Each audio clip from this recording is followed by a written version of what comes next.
Hey guys, welcome to the channel. I'm Chris. And I'm Sean. And we are Nerd to Nerd. And today we're going to be talking about Loki episode 3.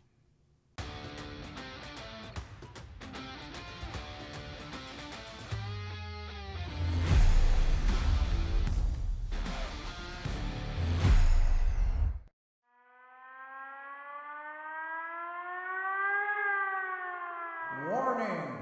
Warning! Spoiler warning! Spoiler warning? What is that? You just said spoiler warning. Is that the spoiler alarm? So we should get out of here? I think we should get out of here because we don't want to hear any spoilers if we don't want to be spoiled. So get out of here if you don't want to be spoiled. Spoiler warning. So today we're going to be talking about Loki episode 3. Now before we begin, I just want to say one more time, spoiler warning. Spoiler warning. All right, Sean, why don't you talk about that opening scene? Yeah, pretty cool. We got our first real action of Lady Loki. She was in a restaurant with the variant TVA agent. Yes. They were sitting down having a couple of margaritas. And it looked like it was in the past. It looked real.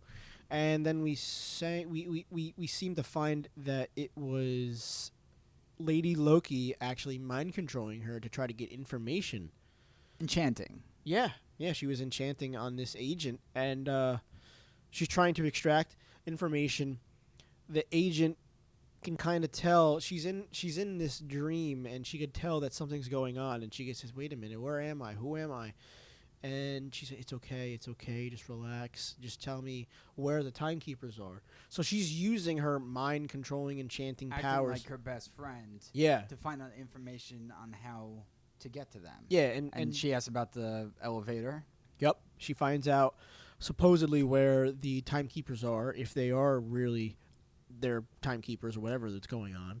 Because she needs to find the golden elevators. Yeah, whatever that is. So she does give that in. And then Loki comes out of nowhere, and once they get to the elevators, Loki comes out of nowhere, ruins the entire plan, and he sends them off to Lamentus. Lamentus 1. Yeah, Lamentus 1, year 2077. And it turns out it's right before an apocalypse event, and Lady Loki, Sylvie, talks about how that's the worst one of them all. Yes, and there's basically no way out because their tempad is completely not charged at all. Like, that it has no battery.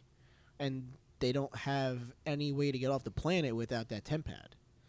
So they start looking for energy, which, by the way, the visuals on this Lamentus planet were amazing. Yeah, all the scenes and the scenic areas that you see on this planet are amazing. Yeah. And it's pretty cool when they show the planet in space broken apart and the parts of the planet are coming down, hitting the planet. It's pretty neat. It was really, really cool. The entire episode, perfect visual effects on Marvel's part. But yeah, so basically throughout the episode, they're trying to find how to charge this tempad, which was really, really neat. But at the same time, fighting each other and bonding. It goes back and forth between bonding and fighting. You could definitely tell they're both Lokis. So yeah, they're trying to find a way to charge these tempads the entire episode, and we find out a little bit about Lady Loki, that she has renamed herself. How did you feel about her not wanting to be named as Loki anymore? I mean, I thought it was cool and refreshing that they didn't just play it out like we originally thought it was going to be Enchantress. You know, there was a lot of evidence suggesting that it was going to be Enchantress and not a Loki variant. But it was kind of neat seeing that it is in true fact a Loki variant. And she just used the name Sylvie as a alias. Yeah. So, I mean, I was okay with that. And I think it adds more to the story if she is a Loki variant. You know, Loki that we knew all these years is a guy and she's a girl. And they have, you know, different lives in their timeline. Yeah. Which was pretty cool. Tempad gets destroyed. They have to find an alternate route off the planet. They get to the train.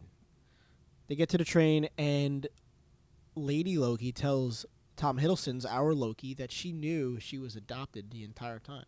That's when they were sitting together at the diner. Yeah, it was really, really cool. Yeah, and he was surprised to hear that, you know, because he wasn't told until he was an adult. And I really feel like that scene really, in a way, put them on the same level. And, you know, they felt for each other. And it was a good bonding scene between the two of them because earlier she was fighting him and threatened to kill him, and the Yeah. TVA Ravana was just like, yeah, sure, go ahead. Yeah. I don't care. And then he teleported them, and they fought again. So it was a good turning point for those two characters. I agree. They definitely couldn't trust each other the entire episode. As Sylvie was saying, she can't even trust him to fall asleep. Loki had the tempad hidden in his heart. So it was also, I liked that Loki was showing us, because throughout the years we always kind of wondered where he would hide certain objects, and he could hide them in his heart. It's pretty Definitely. cool. And she's It like, is I'll cool. cut your heart out. Yeah. And I was like, oh, okay. Or I'll It was kill really you cool. first, he said. And it was cool because now that he wasn't in the TVA, he could use his powers. So Yes. she was seeing what this Loki variant can do. I So thought they butted heads, and yeah. I you thought he know. could have kicked a little bit more tail, but he didn't. I think he held back, honestly. I think so, because too. it's Lady Loki. I Yeah. really do think he held back. And the good thing is that throughout this thing, they couldn't trust each other. But then No. at near the end, when they walked into that area, she said, "We can trust each other, right?" And he Yeah. said, "Yeah, They had no choice at that point. yeah." So they get on the train. Which was funny, by the way, because he dressed up like one of the guards, and Yeah. then she Classic actually Loki. enchanted the guy when the other guard wasn't looking. So Yeah. it was pretty funny. Yeah, it was nice to see them use their own magic in their own unique ways from two different universes colliding in the same. It made me think of Thor Ragnarok with Thor and Loki Yes. doing that Yeah. funny thing. Classic. It was really Yeah. really nice to see them bring that back around. So we get them on the train, and Loki gets drunk. Really drunk, and he Lady- decides to do some karaoke. Yeah, Lady Sylvie is sleeping. She finally trusts Tom Hiddleston's Loki, our Loki, and she wakes up to him singing beautiful Asgardian music. And it was beautiful. I It mean, was. everyone in the train sang along at one point, but then there was one part where Loki was solo and he was by himself, and you know what? It hit me right there. Yeah. It was beautiful. It was But absolutely beautiful. there was somebody watching. Somebody came out of nowhere. Sylvie picked it up, and they started to fight, and they both got and he thrown brought, out of the he the brought too train, much attention to himself, as he always does. and then they jumped out a window. They jump out the window. She follows him. Then they say, "What are we gonna do? We're screwed, basically." So leads us to the end of the episode. Now they're trying to get off of Lamentis with no tempad, with no train out. How did you feel about the ending? I thought it was cool because we learned something really interesting. We learned when they were walking, and this is after they're out of the train.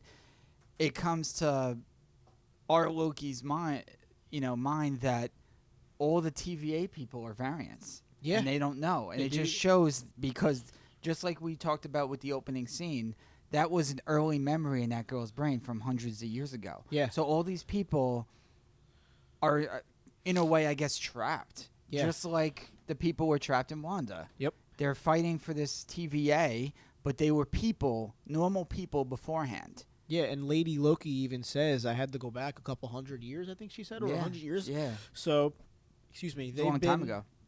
prisoners of the TVA for a while, and they don't even know it. And Loki even mentions it to her. The members of the TVA don't even know that. And of course there's a big explosion, so of course it stops, and it makes you want to wait to the next episode. Yes. But then they get to this town, and they get to the shuttle, and they start fighting and beating people up, and it looks like it's going to be to the end, and then I guess that's where they're going to recharge their tempad. yeah, that's what You know. they're hoping, at least. And the ship gets blown up. Yep. And it looked like it got blown up by the actual planet or the moon that was coming into Lamentis. Yeah, pieces of the planet Yeah. crashing into the And this the episode planet. ends with them stranded. Yeah. Lost of hope. And I honestly don't know how they're going to get off Lamentis. But I tell you what, we probably will find out next Wednesday. I think we are. And going I to, think they definitely. will find a way. Yeah, they're going to have to. The show I has mean, to continue. You take one Loki and another Loki, that's two Lokis. Yeah, They'll figure it out. definitely. The God of Mischief and Sylvie. Yeah, for sure. How would you rate this episode? It was great. I'd say like it was a solid 6 out of 10. It really wasn't awesome. It was good. It was cool to see the two of them bond. Had some funny parts, but